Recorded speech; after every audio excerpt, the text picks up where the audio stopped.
There we go. All right, well, thanks everyone for participating at the breakout rooms. Here they are again on screen.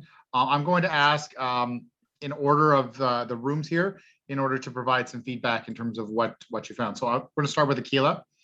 I'm going to find you here, Akila, in the list of participants, and I will highlight you. Great, thank you, Michael. We had a lot of discussion. We had similar things coming up in different ways. Money and resources came up for sure. Folks felt that the stigma and especially self-stigma is still an issue. And I'm sorry, yes, our topic was barriers. What barriers are facing employees and employers? A lot of comments around a lack of understanding, a lack of education, lack of training to be able to implement programs well and to live this on a day-to-day basis as a culture. What resources should be used, what is effective, and what is cost effective. Very important topic.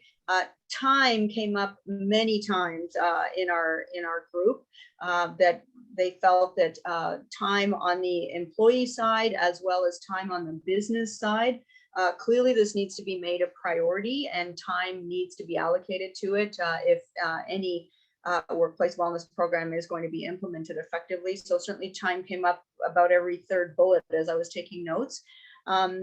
There was conversations around the fact that we need to talk about this ongoing, both internally, so discussion about making sure that on team meetings and management, that this is a regular standing topic, that it's not just something that's talked about, you know, once a year or quarterly, and that we also need to talk about this ongoing, not just on Bell Let's Talk Day, that we need to have more days where we're spotlighting this and having conversations about this and opportunities for dialogue. There was some conversation around culture, that even if C-suite executives are committed, that managers may not have the time or training yet, and that those two things need to be in sync. So there was lots of discussion. I probably didn't capture all of it, but that in general terms covered many of the items that came up. Fantastic. Thank you, Akila. David, I understand there weren't a lot of folks in the French available room. So is there anything you wanted to add to that? No, I believe that this is a topic which is of interest to Francophone executives and employers as well as Anglophone executives. So I would encourage people to reach out to Francophone persons in the organization, because there are some special needs that Francophones may have within an Anglophone environment. And because they're also dealing with people who are not French speaking. So there are different kinds of factors impacting them. And I think that's a discussion which we'd really like to have. Thank you, David. I did the third room, and the third room we were talking about barriers to or implementation and what questions you have. The questions that I was getting from the group, which were how do you get buy-in across the company and how do you get this communicated effectively across the company? I was hearing about the need for questions around how do you adapt for a different workplace, that some are hybrid, some are in person, some are remote. I know Bill's joining us here and I know he's working on a paper on that. So I know there's a few people talking about that issue.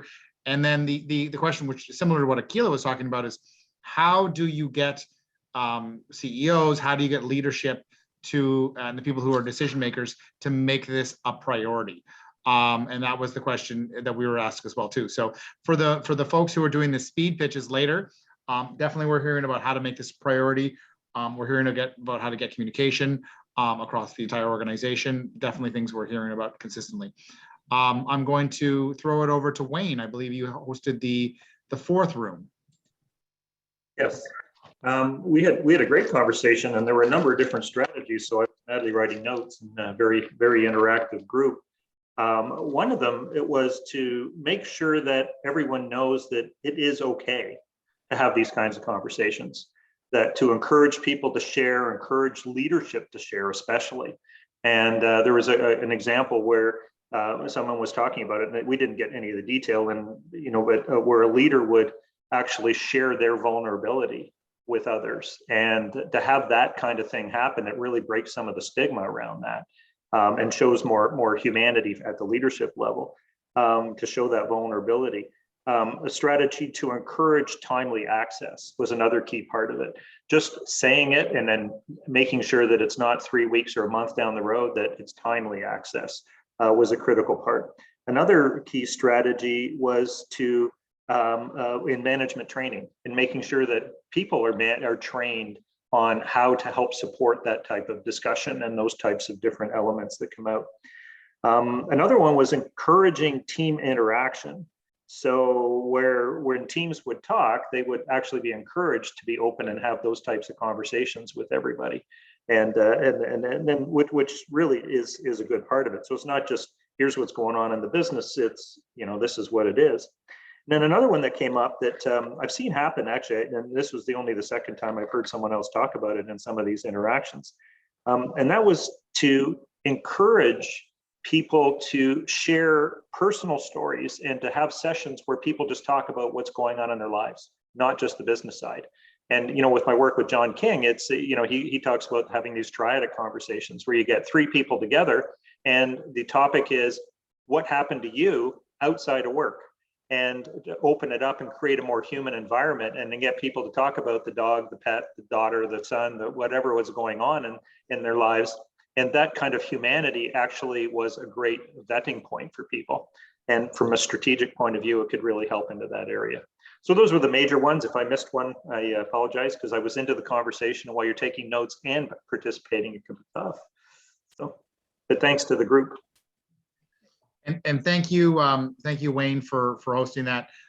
Wayne kindly volunteered to do this and is one of the great leaders that we have in our extended network of individuals who are passionate about the workplace mental health issue. So thank you, Wayne, for hosting that for us. Oh, my pleasure. Always a pleasure. Brittany, I believe you're next. You were hosting a piece on resources, correct? Yes, I was. Our specific question was, are you using any workplace wellness as resources? And if so, which ones? As you can imagine, the conversation kind of switched between specific resources and what would work with resources, which is fantastic. We had a really great conversation. As for resources, we did cover some very organization-specific ones, including an app that allows a mental health check on individuals, which was really interesting, as well as excellency awards for organizations that prioritize mental health of their teams. And also Guiding Minds at Work was mentioned on more than one occasion. It does seem that a lot of the participants in my room are interested in low-cost resources for small organizations as well.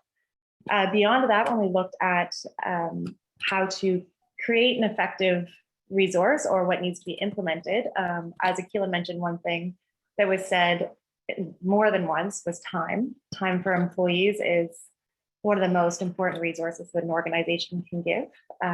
Also, what was mentioned was the importance of availability of resources outside of the workplace.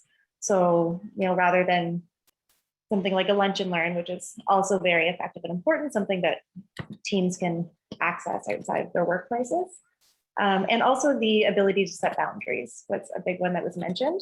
So I know a lot of our participants in our breakout room are eager to learn more about available resources. So we're really looking forward to the next segment. That is a fantastic segue into